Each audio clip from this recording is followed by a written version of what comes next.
আমার নাম মুসাম্মদ তানিয়া আক্তার শিউলি। আমি বর্তমান এসএসসি পরীক্ষার্থী 2025 সালে।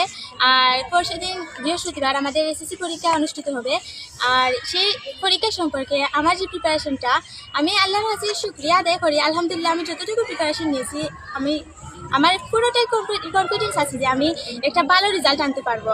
এবং আল্লাহর কাছে আরও শুকরিয়া আদায় করি, আমি যতটুকু আমার এফোর্ট লাগাইতে পারছি, যে আমার গত 2 বছরে আমি যতটুকু এফোর্ট দিতেছি আর আমার যতটুকু কষ্ট আছে, আল্লাহ যেন আমার সবগুলা কষ্ট সফল করেন। আর এসএসসি পরীক্ষাটা অনুষ্ঠিত হইব, অনেকে যে ভয়টা দেখে ভিতরে পরীক্ষাটা সম্পর্কে, অনেকে কনফিডেন্স লো হয়ে যায়, একেবারে অনেকে ডরায়, এমন ভয় পায় যে সব কিছু করে যে ভুলে যায়। তো আমি এখন আমার ভিতরে যতটুকু কনফিডেন্স, আমার সেই বইটা কাজ করছে না, কারণ আমি জানি যে আমি যতটুকু এফোর্ট দিছি বা আমার যতটুকু আমার কষ্ট হচ্ছে, আমি বিশ্বাস করি যে আমি একটা ভালো রেজাল্ট আনতে পারবো।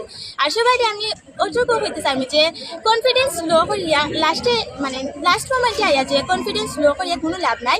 যতটুকু করছে ততটুকু নিয়ে একটু সবর রাখবা, বা যতটুকু কনফিডেন্সটা রাখবা যে আমি ভালো একটা রেজাল্ট আশা করতে পারবো। কারণ কনফিডেন্সটা হইলো সব, আর আল্লাহর উপরে ভরসা আর নিজের উপরে ভরসা যদি থাকে, তাহলে যে কোনো কিছু অর্জন করা সম্ভব। আজকে দোষগাঁও নোয়াগাঁও স্কুল অ্যান্ড কলেজের মিলাদ মাহফিল, বার্ষিক মিলাদ মাহফিল এবং স্কুলের যে আগামী 10 তারিখ এসএসসি পরীক্ষা অনুষ্ঠিত হবে, সেই উপলক্ষে কোরআনে খতম অনুষ্ঠিত হয়েছে এবং দোয়া এখানে আল্লাহর তাদের ছাত্রদের সফলতা কামনা করে দোয়া করা হয়েছে। তার মুখ যেন উজ্জ্বল এই ছাত্রছাত্রী করতে পারে।